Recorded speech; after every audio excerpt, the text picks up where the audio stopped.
Hey YouTube.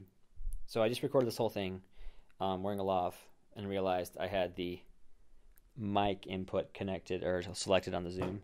So I think it sounds okay. The information will come across. I'm not doing it again. I got to get going.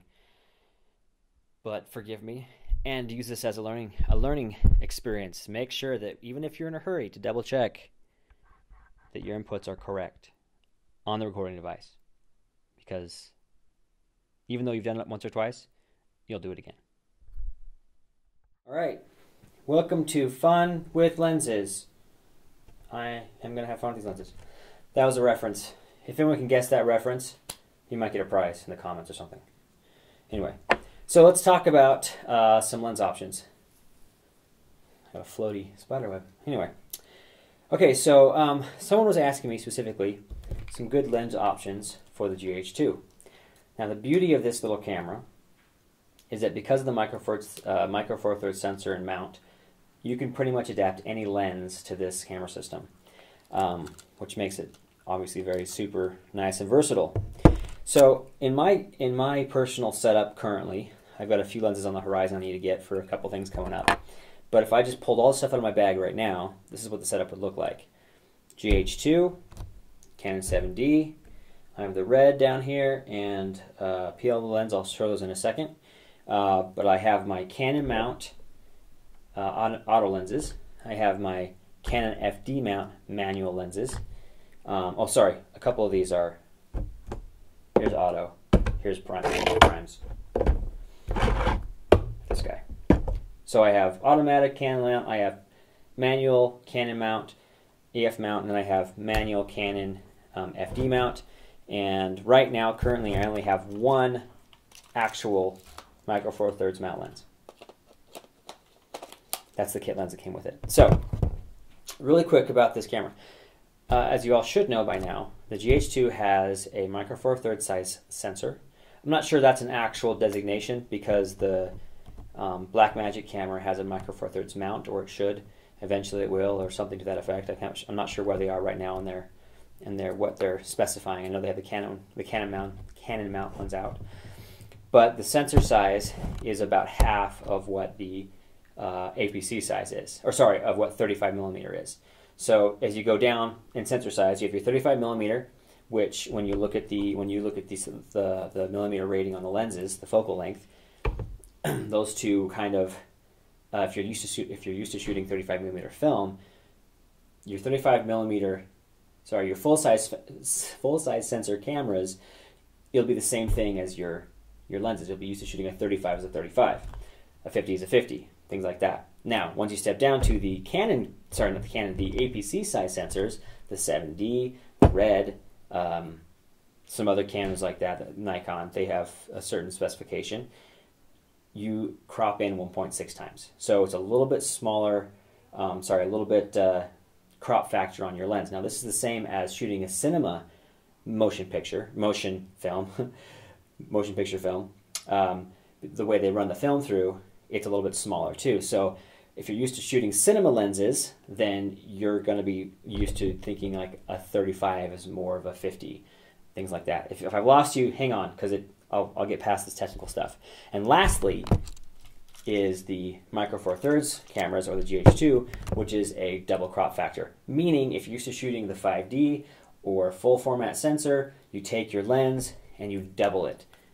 And that's what it's going to look like on this camera. So that's the only downside to using some of the older lenses with the GH2, because people will make like a 24, like on these old FD lenses. A 24 is pretty wide.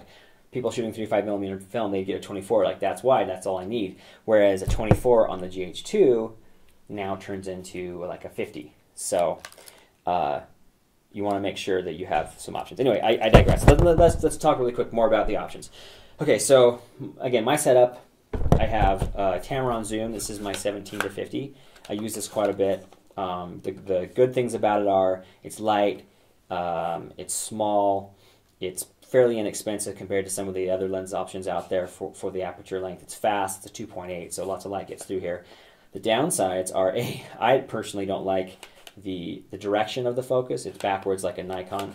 if you're a Canon guy. It's backwards like a Nikon lens.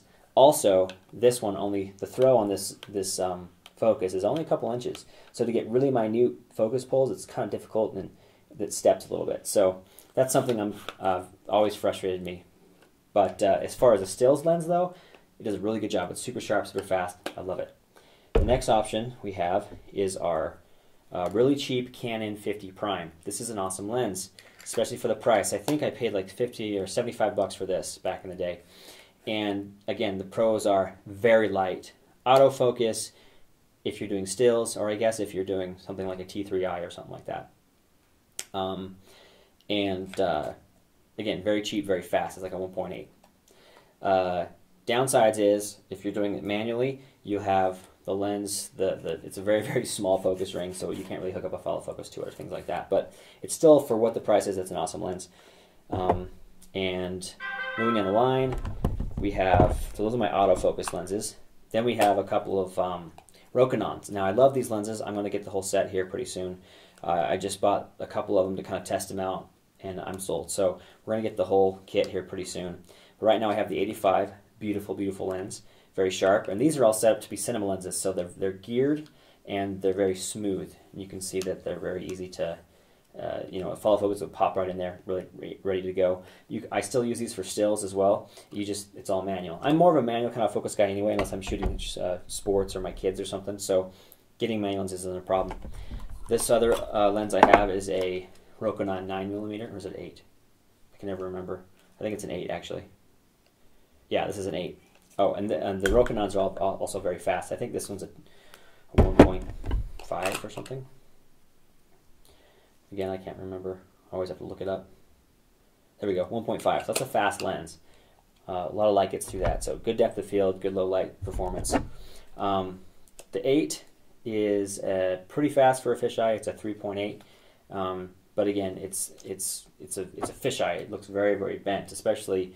And this lens is specifically meant for an APC size. So if I put it on a full frame sensor, the 35mm, you have this little circle of image, and you have some black bars around it, or a black circle, a black vignette, because it doesn't quite project a full image onto a full size sensor. Now the reason why I got this lens, here's the reason why, thinking about the GH2, is I wanted a nice fisheye anyway that I could use on the Canon and on my RED. But at the same time, I wanted a very wide lens that I could use for the GH2. So thinking about the crop factor, if I put this Canon mount, 8mm, on the GH2, all of a sudden it becomes a 16, very wide. And that opens up some good options for me there. The downside to that is you have to be very careful when you get into the wide angle lenses about how sharp they are. Because when you're shooting using the full image of this lens, it looks fairly nice. You can get the focus. I mean, not that there's that much focus to pull on a fisheye lens, but once you start cropping in on the sensor, it becomes very obvious when things are out of focus, especially when you're doubling that focal length, when this camera's going to be out of focus. So that's something you have to think about when you're thinking about, oh, I'll just buy a super wide cheap lens. I can just throw it on here and also have a wide lens on my Micro Four Thirds camera. Well, you gotta be careful because it could be soft. Now Olympus makes, I think I did a review on Olympus, it was like a 9:16 zoom. That lens is pretty sharp, even at 9, because it's built for the Micro Four Thirds system. Having said that, this lens, it works well. I'm getting text messages at the same time. Let's see, is it my wife saying that she's in labor? No, false alarm. She'd actually call me. Anyway, so, okay, so going down the line. Now these lenses are not really a leftover, but I bought these when I had my Red Rock Micro, when everybody was doing 35mm lens adapters for their video cameras. So I had these to throw on my Red Rock Micro 35mm adapter going to my DVX100. That's a whole nother story. I'll explain that system another day. That was a total change in the independent filmmaking world, digital filmmaking world, I should say. So I bought these lenses. I've got a 24, I've got a 50, and I got an 85, and they're all very fast. These are FD mount, so they're still Canon mount, but they're not the EOS EF mount. They're the FD mount, so they're a different mount. And lastly, again, like I said, I have just the the one kit lens for the Micro Four Thirds. And the reason why is because I am trying to make my lens collection as versatile as possible between all my camera systems. Because when I have the RED here, I don't want to spend a whole bunch, and I say a whole bunch, because the Micro Four Thirds lenses, they're not that expensive. That's the other beautiful thing about these camera systems is that even the brand new lenses, I think Olympus or Pentax or somebody's coming out with a whole set of primes for the Micro Four Thirds mount, and they're only like $200 a piece, and they're fast, and it's going to be interesting to see how that goes. Anyway, so all these lenses can all be interchanged between all of my camera systems besides the Micro Four Thirds native one. So I can put my Canon automatic focus ones on my RED, or my Canon, or with an adapter, which we'll talk about in a second, on the GH2. Or I can put my manual focus ones on all of them. I can even put my FD mount lenses on my Canon. I can put them on my RED, but because they're a different lens mount and Canon changed it up, I don't really have a reason to put them on my RED, but they work great on the Micro Four Thirds camera. So let's talk about that really quick. So all these lenses, so the question was, what are some good options for lenses for the GH2? Because I have the kit lens, but I want something fast, good for portraits, good for interviews, things like that. Now, what you're looking for is a fast lens and a lens that's tight enough, but not too tight, because again, you're doubling that focal length. So again, my options are, let's start with the Canon autofocus one. So you can get on Amazon, everybody makes these nowadays, an adapter that goes from whatever, Nikon, Canon, and when I shot that film a couple summers ago on 2 GH2s, we had the FD primes and we had a collection of Zeiss Nikon mount primes. So you can get Nikon, you can get Canon, you can get almost any adapter from the lens mount to the Micro Four Thirds, again, which is nice. So this particular Canon FD mount, EOS mount, is Micro Four Thirds, and looking at the autofocus lenses first. Now, the only drawback to interchanging an autofocus lens, an auto lens with the GH2 is there's not that many powered systems out there right now. So when you throw this lens on here, nice snug fit, which is nice, and there's no shakiness. And you just read the reviews on these adapters to find out which one is the best one. I think this one is a Photogenics or something. I've had a good track record with them, Photodiox or whatever, because you can have ones that are not made so well and they get stuck on your lenses and stuff. So anyway, goes on the lens. It's great. You're ready to go. I stick it on the GH2. Make sure your front and rear caps are always close. Boom. Look how big that lens is on this tiny camera. I'm often shooting. It's great. The only thing you have to think about is on the auto lenses is that the aperture is only controlled electronically. So what I do is kind of a workaround, is I always set the auto lens on the Canon. I set the aperture, which I think I want, which is usually wide open all the way, which throws some focusing questions depending on the project. But I usually need more light, so I always open it all the way, and then I control my exposure via the ASA or the ISO. I'm talking old school photography now.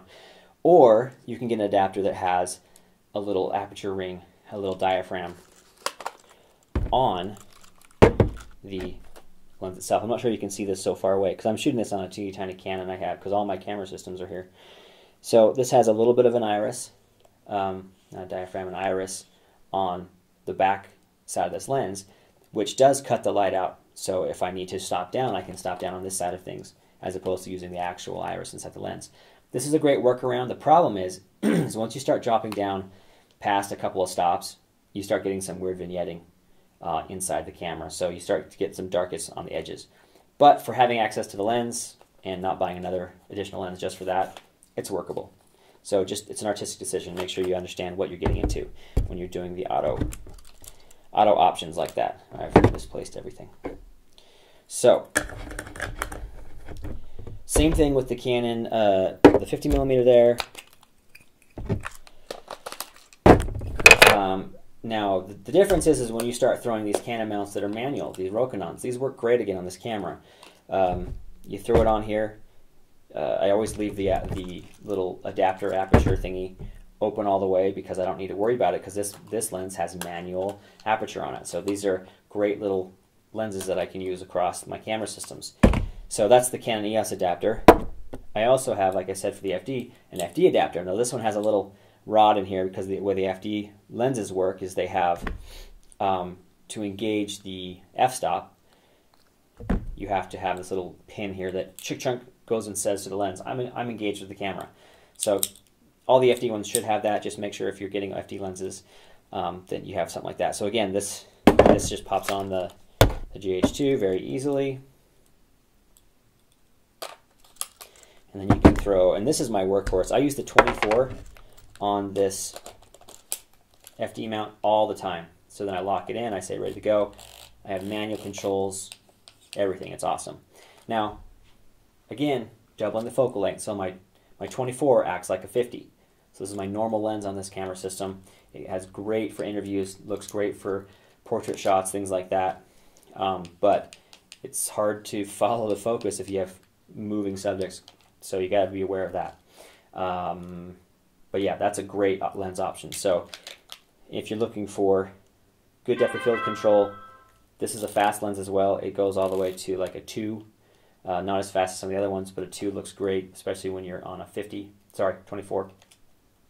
You have some good shallow depth of field. So these are great lens systems. But again, when you're thinking about what you're buying, make sure you're understanding what you're getting into and that you get accordingly stuff that you know works or that you need to work.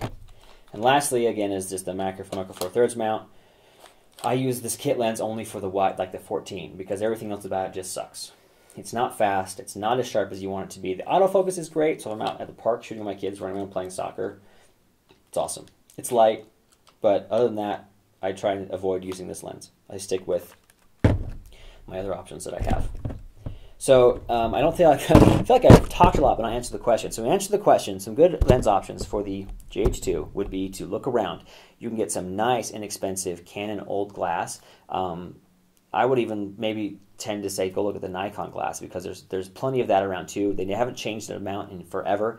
So if you get some Nikon glass, you can adapt it to pretty much any system, which makes it nice. And just make sure you're getting enough wide lens options because you're doubling that focal length. Make sure they're fast so you have plenty of depth of field control, especially as the GH2. If you want a nice portrait or interview lens, I said the 24 is my workhorse because the 24 acts like the 50, and the 50 is a nice normal lens that makes you feel like everything is in proportion, makes everything look very nice. Now, because it's actually a 24 and not a 50, your depth of field is going to be a little bit less because the focal length is less, so you want to have a little bit faster lens. Now a 2 on this is fast enough for what I've been using it for. And if you look at the actual Micro Four Thirds lenses, they're all very fast because they have to be because the focal lengths are all a little bit shorter because the camera doubles that focal length. Again, hopefully the math hasn't been too much. So those are some nice lens options. I'm going to get I think I said this, all the Rokinons. There's an 8, there's a 14, there's a 35. The 35 looks awesome. I'm excited for that one. I have the 85. They don't have a 50 yet. I'm kind of waiting for, I'm not waiting, I want them to come out with that. Soon there'll be a couple of L zooms on here to replace kind of the Tamron zoom. Those are workhorses. But yeah, that's basically it. Lastly, I almost want to show you the last option you might have. Is the PL mount, and you can put these on the Micro Four Thirds system. You just got to get some serious adapters. This is my one PL mount lens. It's a RED Pro Zoom. It goes from 18 to 85, so it's the most usable focal length when shooting. I've shot a couple features on this. This is a fast lens. It's a 2.9, so it goes all the way from the 18 to the 85 at a 2.9. It's a T-stop, which is different than an f-stop. A T-stop is an actual measurement of light coming through. So they say, okay, when the aperture is open this much, this is the number. The f-stop is more relative. The f-stop just says, okay, according to this lens, this is what the measurement is. But you could have 2 lenses, and the T-stops, if you set them both to like a 4, they'll match the light. The f-stops, they don't match because it's a sliding relative scale to the lens.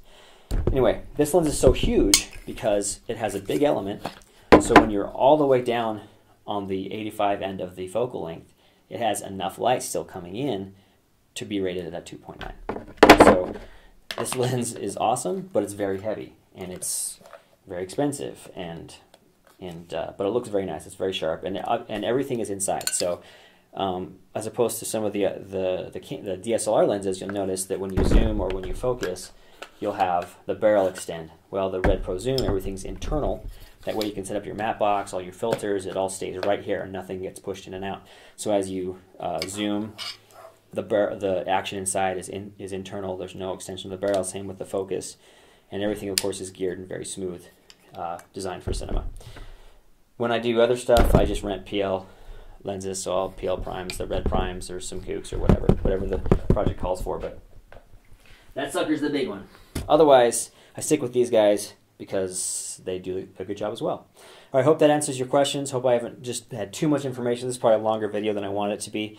But again, in the spirit of getting it out there, that's what it was. So leave me any comments, any thoughts, any questions, lens-wise, and we'll have a good conversation. Thanks a lot.